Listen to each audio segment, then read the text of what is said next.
I was traveling. Charming. I was traveling to Germany, and I said, it's really not right for me to use my personal computer on company business. Right. Oh, okay, so my computer. So I did. Okay. You know, like how the saying in London, they go, she's a very nice girl. He's a very nice guy. Sometimes. Oh. When he's not lying about making coffee. So, in the, I have a Ramban here. Okay. in the Gemara Bava Metzia, Nun Tet, talks about Ona Devarim. Right. One of the things it talks about is your spouse. Don't make your spouse cry, because God hears it right away. Right. Listen to your Don't wife. aggravate your wife.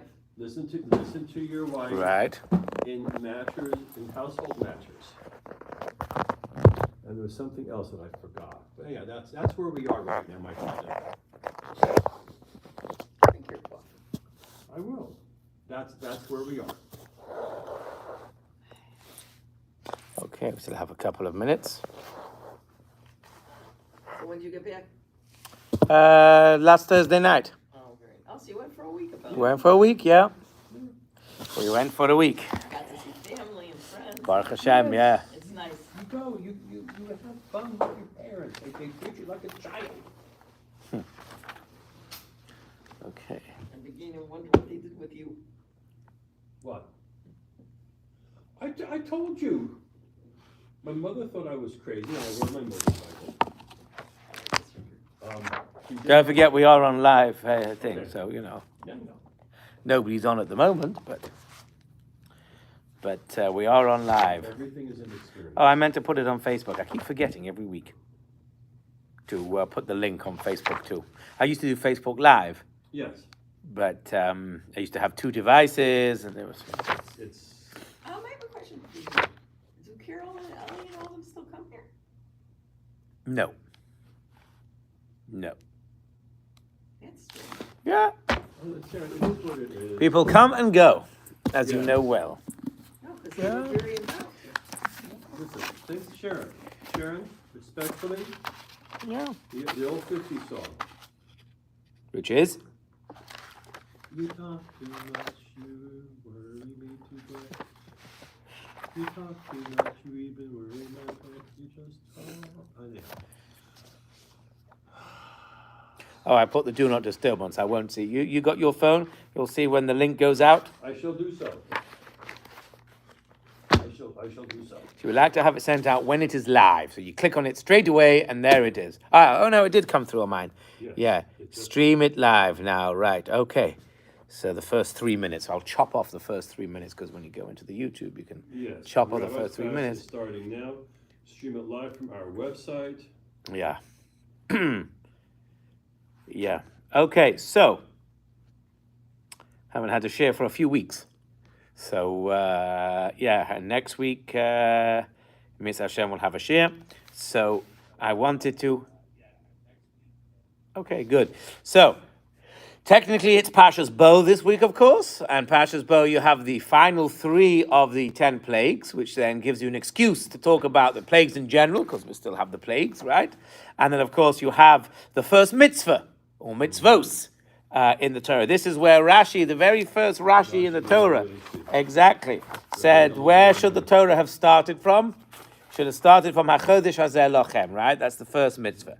The very, very, very first thing. Amar Rabbi Yitzchak lo hiyotzach lehaskil es haTorah elo me'achodesh hazeh lochem shehi mitzvah rishona shenistavu bo Yisrael. It's the first mitzvah that the Jews were commanded, and therefore that's already in this week. So the first 12, 13, 14 and a half weeks, right? According to Rashi, we could have done away with all of those, and we could have started from this week. So you would have thought, right, we'll start talking about the mitzvahs of Chometz and Rosh Chodesh, and those of you who are learning the Daf Yomi would have known that we learned about the laws of Kiddush HaChodesh, making the bracha on the moon, in yesterday's Daf and so on and so forth. But that's not what I want to talk about. Why? Because if you remember, when we went through the parshas of Lech Lecha, Vayera, Chayesora, told us the theme that we had, which was from the Akedas Yitzchak, was something novel to me, something new, something that fresh eyes. As I say, every year I like to go through a different pirush, so you open your horizons, broaden your horizons. And we said that Avram, of course, came to the realization that God exists and God created the world. We know that's the famous thing about Avram. But yet Hashem led him on a journey to understand exactly how Hashem does and can run the world. Remember, we said Avram Avinu was one of the top stargazers. What's the word for stargazers? Astrologers, thank you. He was one of the top astrologers, and Rashi says, quoting from the Gemara, that all the top astrologers would come to him every morning. He was Mystic Meg. We used to have in England in the newspapers, Mystic Meg. Everyone would open the newspaper. Oh, what does Mystic Meg say about my horoscope today? Right? So he was the mystic. Well, what's the American version of Mystic Meg? Who was your... I haven't looked. There was one, yet I haven't read a newspaper.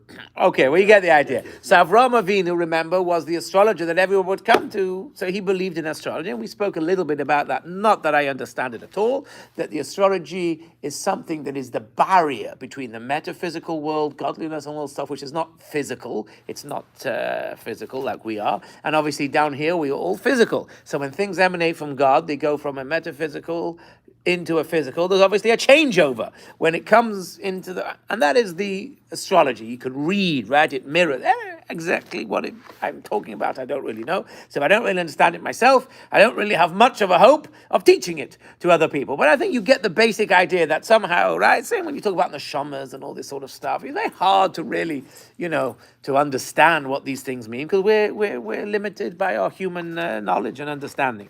But anyway, so we saw Avram Avinu was an expert astrologer, and he believed that, well, yes, Hashem created the world, of course, yes, 100% he believed there was a creator above all of this, but he created you with a set plan, and he created you with the ability to do whatever it is he wanted you to do, and a set life plan, and that was it, and you were a slave to it, if that's the right word to use. You were stuck with it.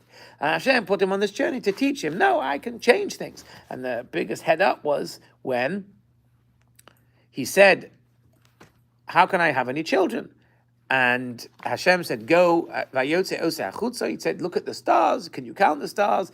And then he changed his name from Avram to Avraham, because he says, Avram can't have any children, but Avraham, a new name, a new identity, can have children. And therefore, he took him on this vision, this journey to show that, and that's why we said he didn't daven at the beginning, you only find he davens in the middle, or all of a sudden, Vayeros he davening, because he only knew that now davening, that prayer can help, because prayer is a strange thing, right? Who says prayer should work? Why should it work? Why should we have the ability to change what God thinks, right? We know that's one of the kindnesses that God has put in, right? But you wouldn't have thought that. That's not a natural thing to think that, oh yes, there is a God who created the world, he makes everything, and he cares about my prayers? No.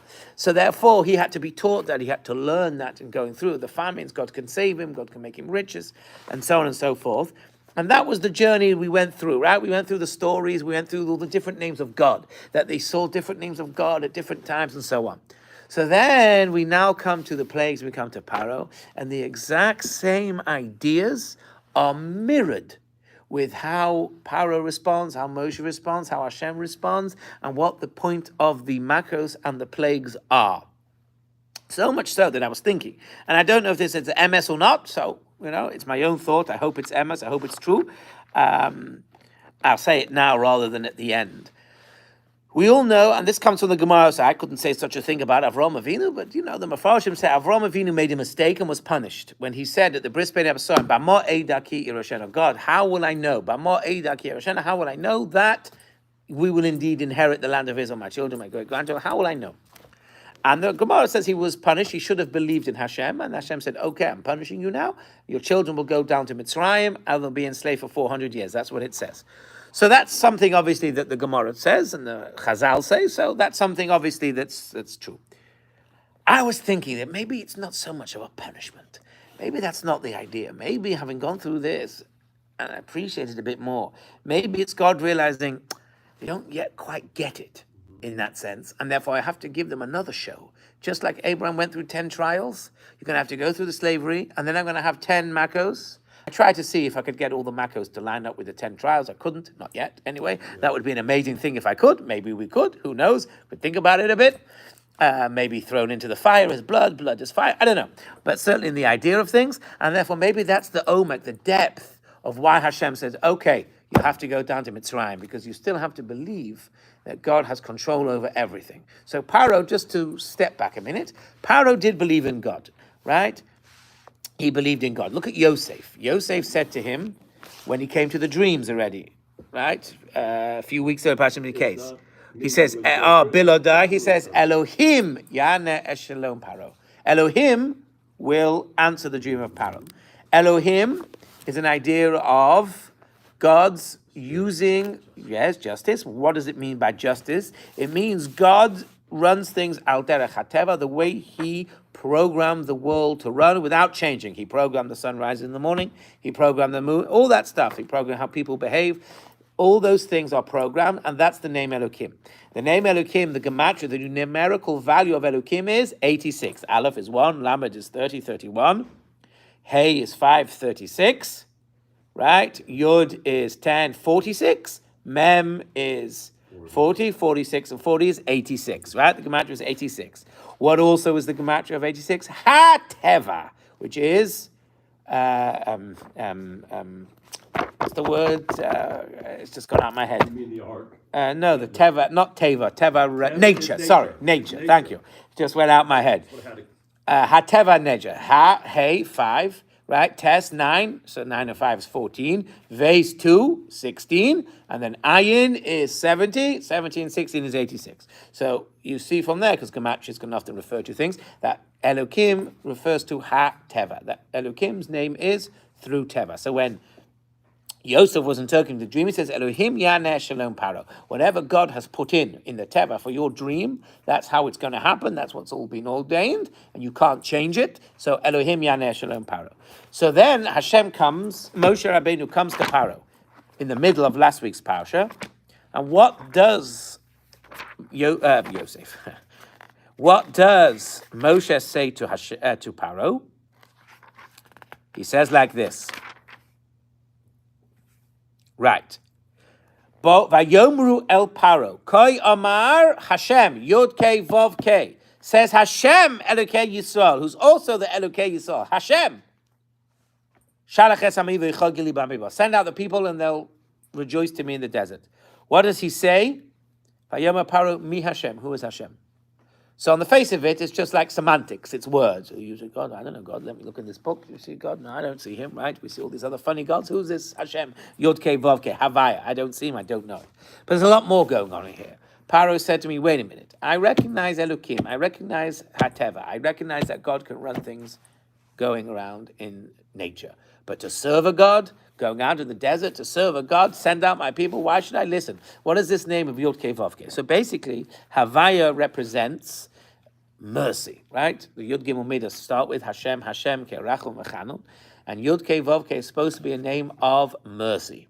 It's Hashem's ability to bend and to change nature according to whatever He wishes. That's why we say every day in davening, Baruch Atah Adonai. Why? We don't say Baruch Atah Elohim, because when we're asking for things, we have to use this name of Hashem. Yod Kei Vav Kei, because that's the name of Hashem that can change things, can do things. Right? Hashem has different midos. Hashem has different characteristics. And the way somebody explained it to me many years ago that really stuck with me, it was I'll tell you who it was. I've forgotten his name now. It was somebody who was from the Kabbalah Center, was trying to deliver a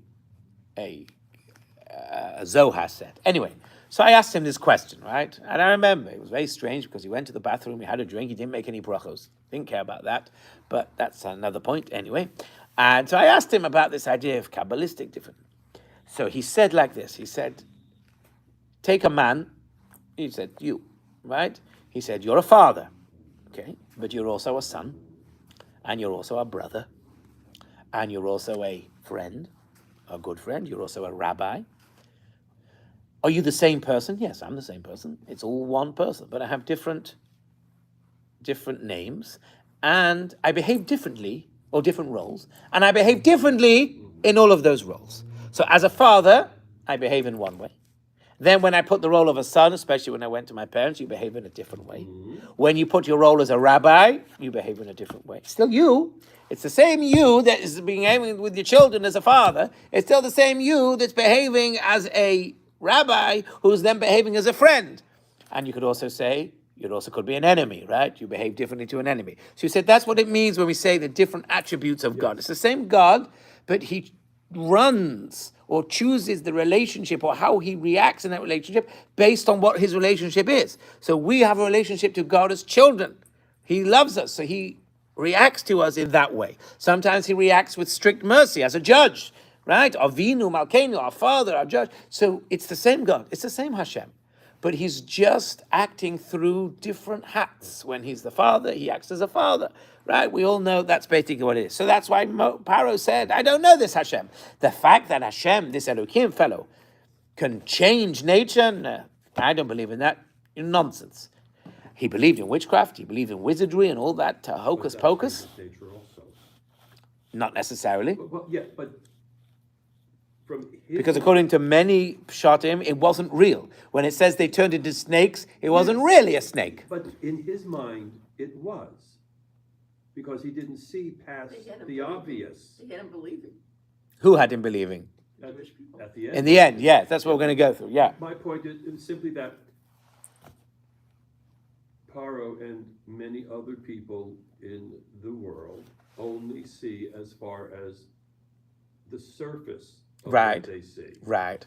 They don't see, they see the sleight of hand. They don't see the reality behind the sleight of Right. hand. But even if they do, that you say, appreciate that he turned a snake into a snake, that's he saw it being happen, having a power that you can't see, that you don't appreciate, that's a whole new level. Different. Okay, so that's what's going on over here. Then, Pharaoh makes things worse. Okay, we'll gloss over all of that. Moshe Rabbeinu comes screaming back to Hashem, which in itself was not too bad because Moshe was always davening for the Jewish people all over. So, oh, what are you doing? Right. So that part of it was okay. He overstepped the line with some of the things that he said.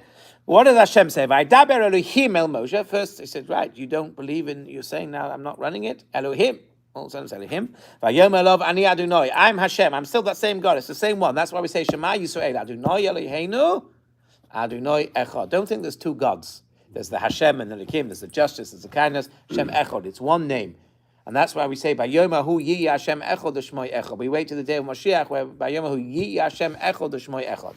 That we won't, now we don't appreciate it's the same God. There's different things going on and we don't appreciate how things that happen are all good and how they're all kind and so on and so forth. But in the end of days, we'll appreciate Hashem Echad Shmoi Echad. We'll be able to notice and realize that it's all one. And again, so what does he say, Hashem? So again, we could spend hours going through what the name of Hashem and whatever it means, but the Ramban here says that what the idea of Shaddai, again, is the idea of running things the way it is. Shaddai, how it is, right? This is how it is. You go through it. You want money? I can give you money now, right? Shaddai, that's how the world is run now. Die, that it's fitting. But Hashem implies things that can happen in the future. Right? Hashem can change things later. Shmi Hashem lo na'at Elohem. What was the main thing God promised Avraham and Yitzchak and Yaakov? The land of Israel. Did that happen? No. 400 years later, or 210 years later, whatever it is. Right? So that is way in the future. Okay? So that's a whole different name of Hashem. Believe me that I can manipulate future time in the future. That I can set in motion now a way that this is going to rise up in 20 years' time. Just out of nowhere, this way, you're setting in motion. That's a whole different attribute of God. So that Avraham, Yitzchak, Yaakov never saw. They saw things happening now. They saw them saved from the war. They saw them coming out of the fire of Or-Kasdim. They saw themselves getting money, winning the war, having children, whatever it was they saw, the bris being saved. The test that they saw God's stuff, they saw it happening. But they didn't see anything in the future because they weren't there, right? God's playing the long game, as they say, right? They only saw the short game. And that's also what Hashem was telling Moshe. You didn't realize that when I made things worse, that was part of my rachmim, my mercy. Why?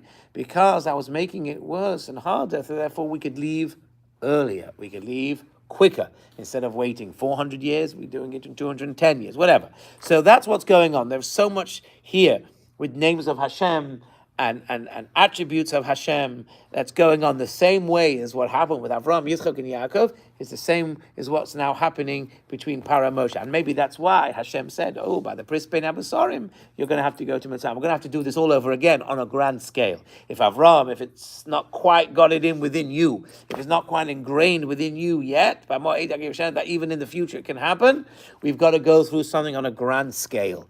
And you go through slavery, which is the precursor to seeing the miracles, right? And the terrible troubles and the issues that they had.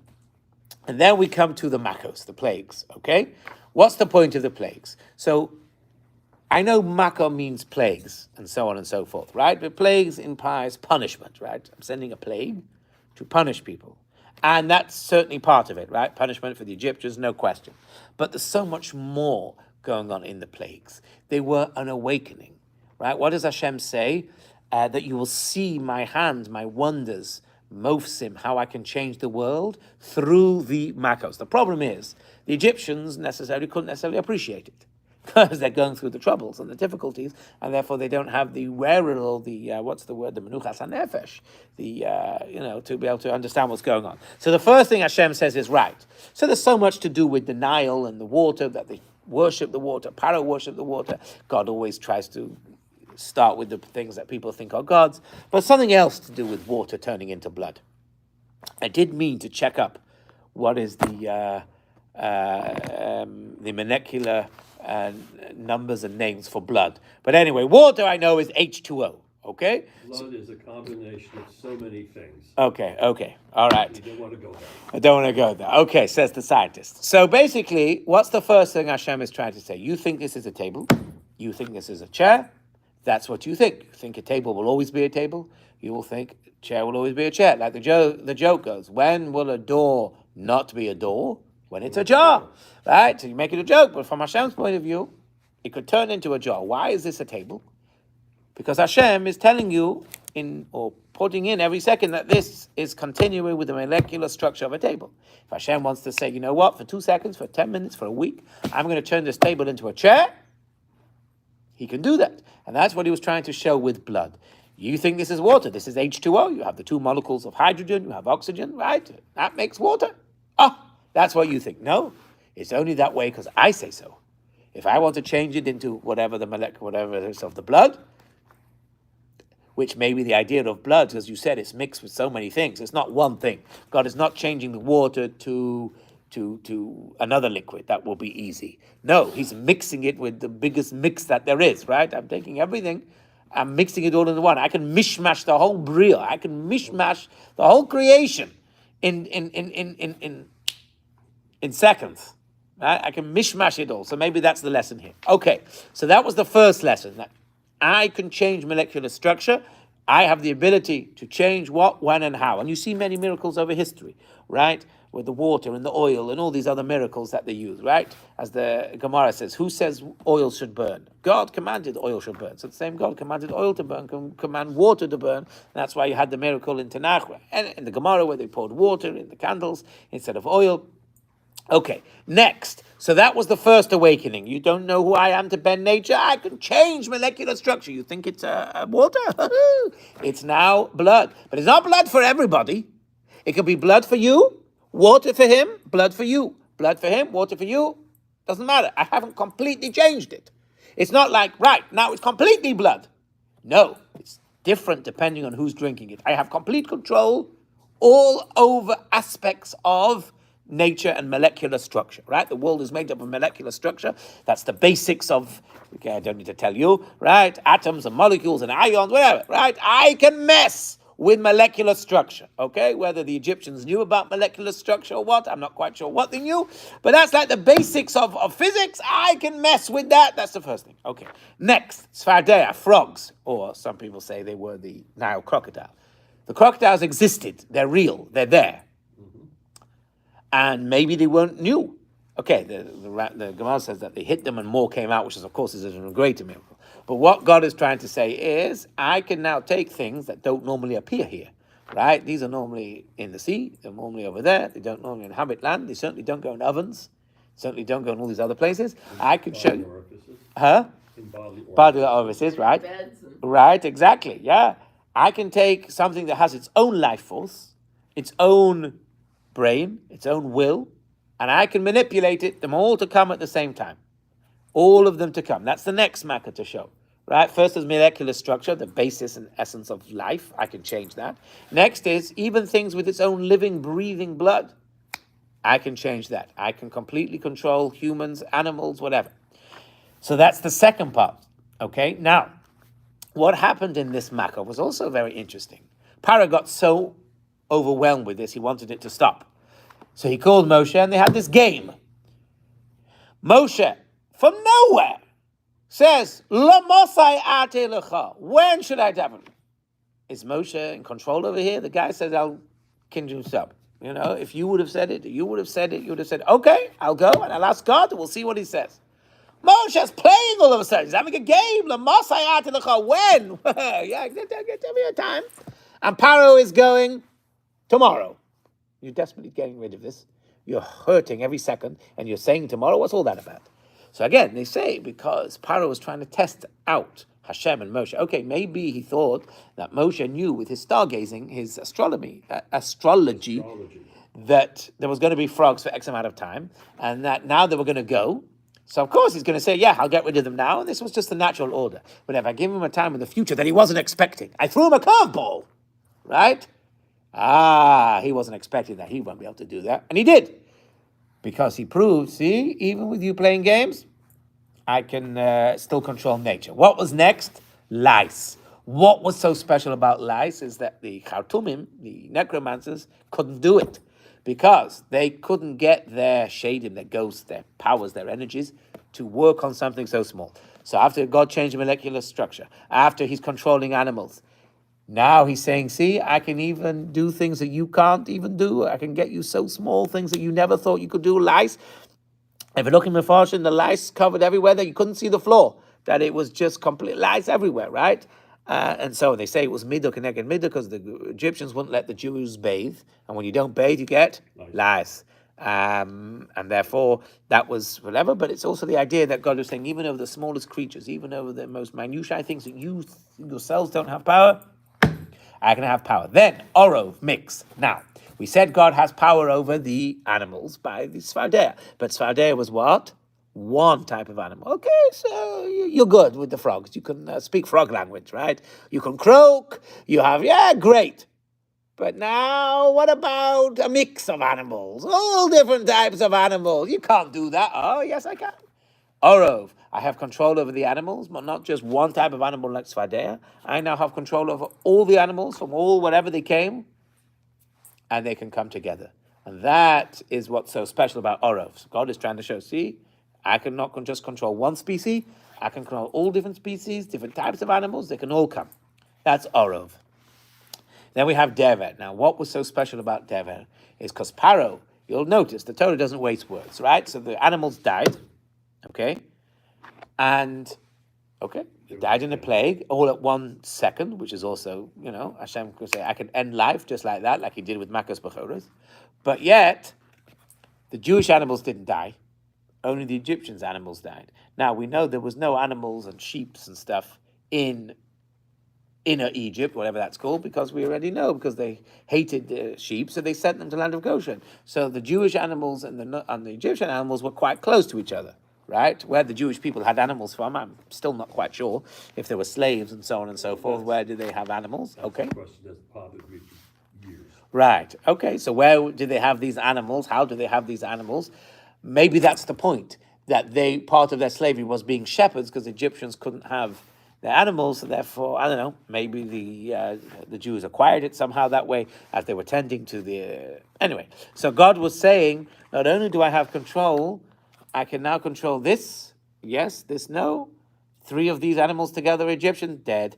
All these Jewish animals, alive. So now I'm not indiscriminately in that sense, but I'm showing I can have complete control, right, over every certain aspect of what's going on. It's like when you play a video game, right? So let's say you play FIFA, which I haven't done for many, many years. I find it difficult to, but anyway. But you would only control one player. Right? When you're playing these games, you control, or Super Mario, whatever it is, you control one guy. All the other guys around are being controlled by who knows who, right? Right? The Super Mario god, right? Or whatever. Anyway, the guy who programs it, right? You're only controlling one guy, okay? You can switch maybe sometimes between one guy and another guy. You're only controlling one guy at a time. God is showing, no, I can control everybody. Yes, no, right? It's not just I'm having the joystick with one person. It's with everybody. And that was what's so special about Dever. And then Shchin. Till now, nothing had affected their bodies. Lice was external on their bodies. Frogs, external on their bodies, right? Blood was external. Wild animals, external. But now Shchin grew on their bodies. So you say, okay, God, yeah, you can control all this stuff. Granted, yeah, you can do this, that, the other, but you can't control me. Oh, I'm safe. Yeah, okay. The lice came in, wasn't very pleasant. Okay, you get lice kill, whatever it is, spray it off, we'll be fine. But you can't control me. You can't control what happens in my body. I'm the king of my castle. I'm the god of my own body.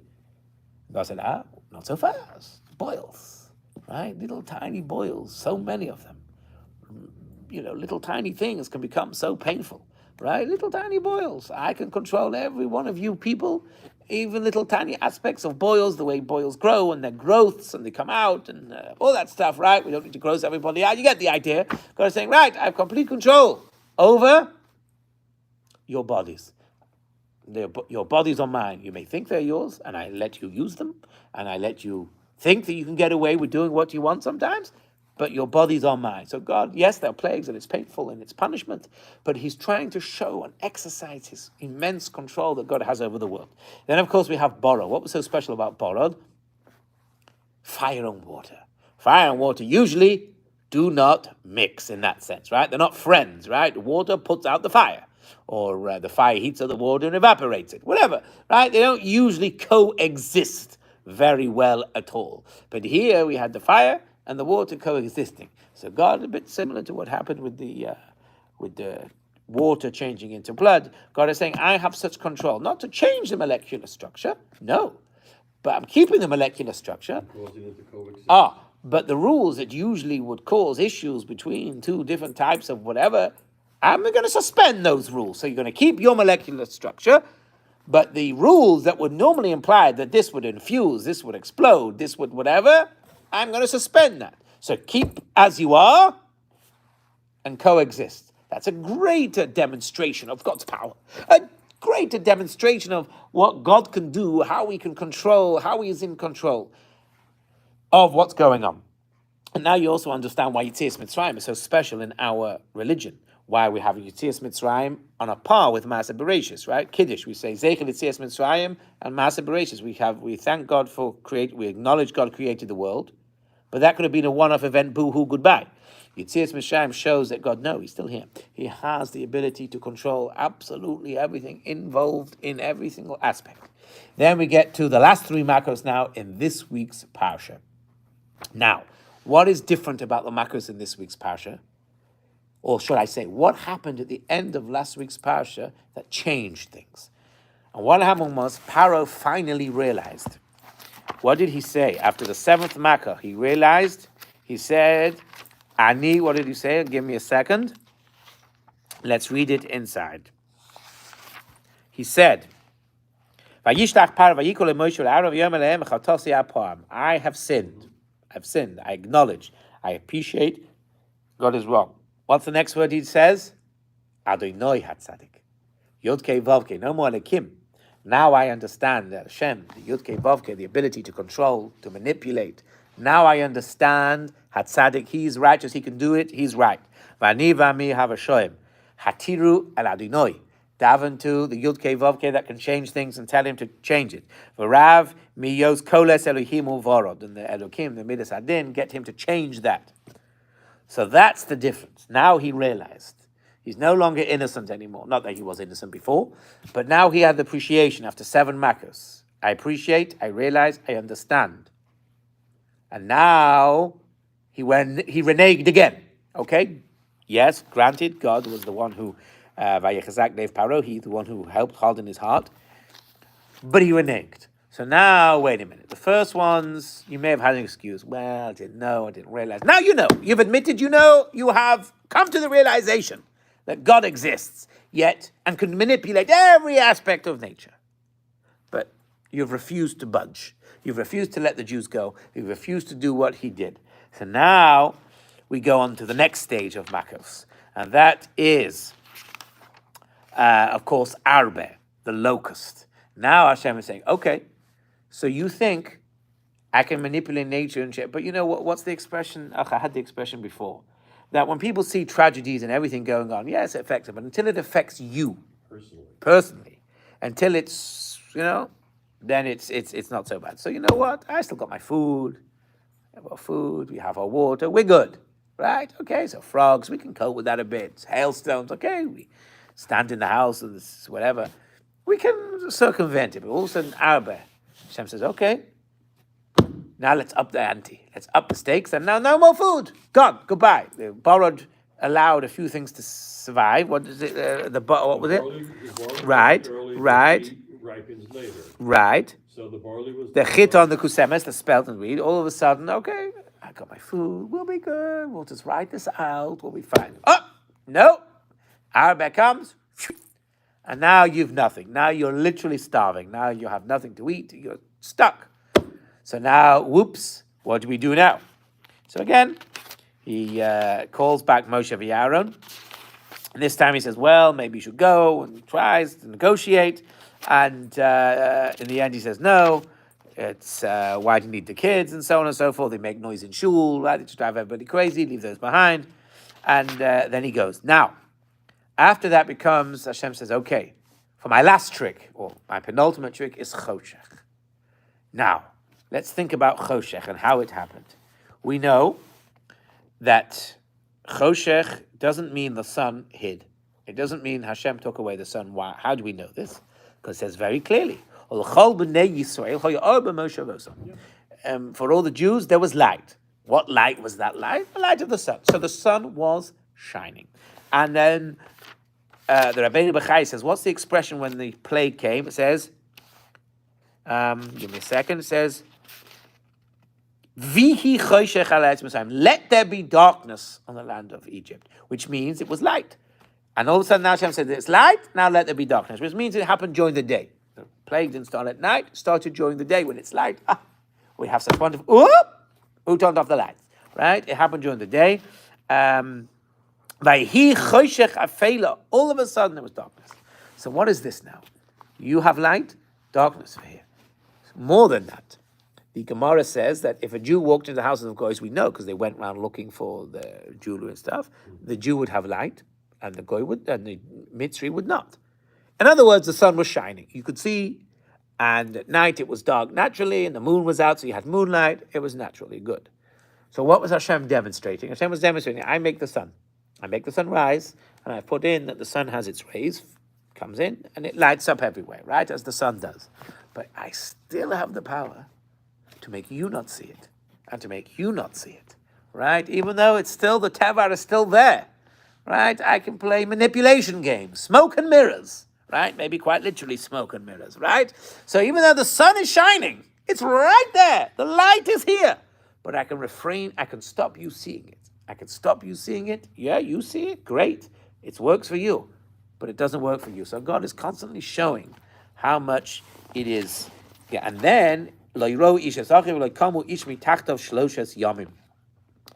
an extra thickness in the atmosphere, right? This is where the Ibn Ezra talks about the smogs of London. He says he went to London and he saw the thick smogs and so on. Where God is saying, right, you talk about now global warming and all the CO2 in the atmosphere, whatever. So God brought in whatever gas, I don't know what it would be, off the top of my head, that would make it impossible to move, right? And God is saying, right, I can bring... He brought claustrophobia. Right. The fear of being enclosed. Right, because they couldn't see, right? Yeah, and the Mitzrayim were enclosed, and they couldn't move from their place because they were all claustrophobic. Right. So God is showing through all these miracles to Pharaoh and to the Jewish people who were watching all of this, of course, and to all of us generation after generation, that God has complete control. And that's what we have to internalize, we have to learn.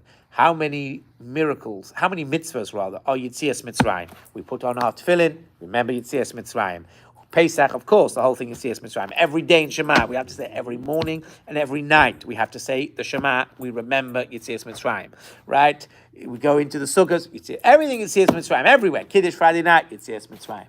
Because we have to constantly remind ourselves that God has the ability to change, manipulate, do whatever he feels is right for that moment. Just because we don't see it regularly, just because he doesn't do it regularly, doesn't mean that it won't happen. It couldn't happen. What I mean, it doesn't mean Hashem will do it necessarily all the time. That's the thing. He has the ability. And what does that mean? If God has the ability to do it, and he doesn't always do it, right? His table always remains a table, doesn't usually change into a chair, right? Things don't usually change to water. I acknowledge God has the ability to do that, right?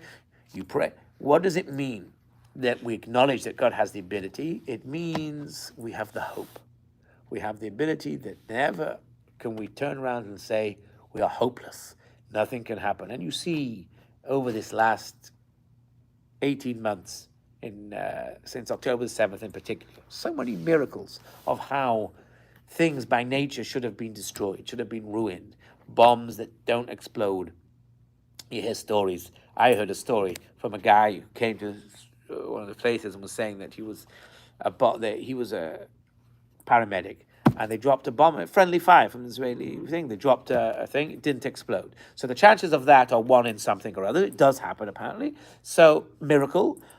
But then they sent a second bomb down, and the statistical chances of having 2 bombs dropped on you that don't explode are phenomenally rare.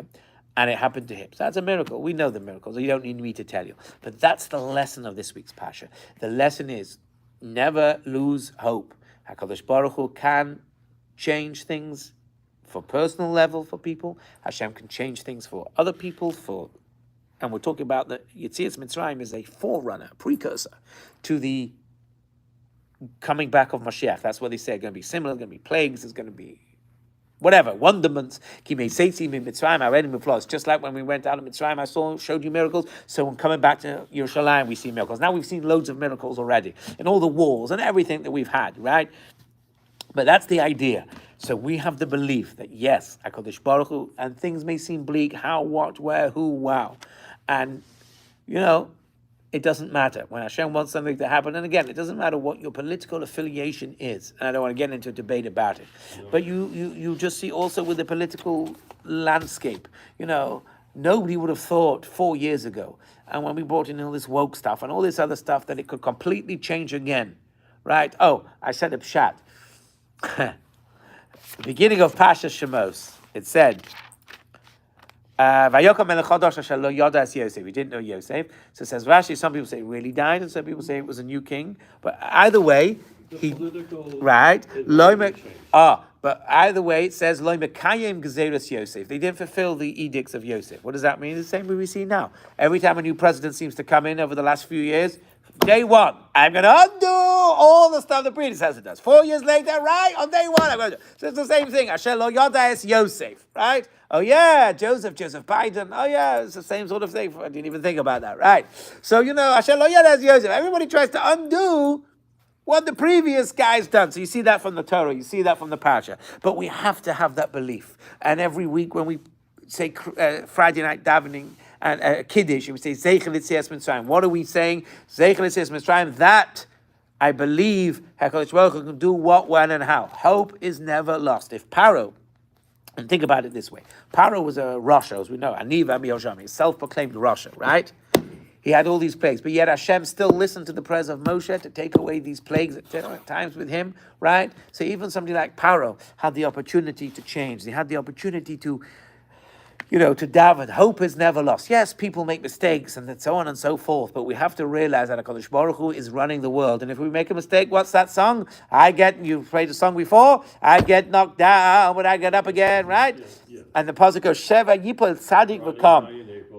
Shot down in May.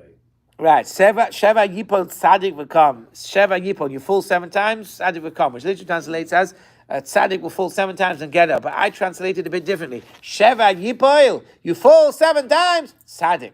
It doesn't say tzaddik Sheva Yipol, a tzaddik falls 7 times. No, Sheva Yipol, you've fallen 7 times. Now you're a tzaddik. Why? Because you need sometimes, ups and downs in life. You learn from your mistakes. You look at Avraham Avinu, the journey he went on. Life is a journey of not self-discovery, but of discovery of God and so on and so forth, and how he wants to behave, how he wants to run. And that is the message and the lesson of Parsha Shemos, Va'era, and Bo. And we need that lesson before we start learning the mitzvos. Why? Because why are we doing these mitzvos? What is the point of it? Why am I doing something? Because I believe there is a God there who can do whatever he wants, can manipulate things, and therefore I have to serve him. I have to do as he pleases. So yes, Rashi said we could have started the parsha from HaChodesh Asher Lachem, but we'd have missed out on the precursor to doing mitzvahs. Why are we doing it? We're doing it because we believe God has all the ability. Let me just finish off with one idea. We talk about family and going to family. So the Rabbeinu B'chaye brings down in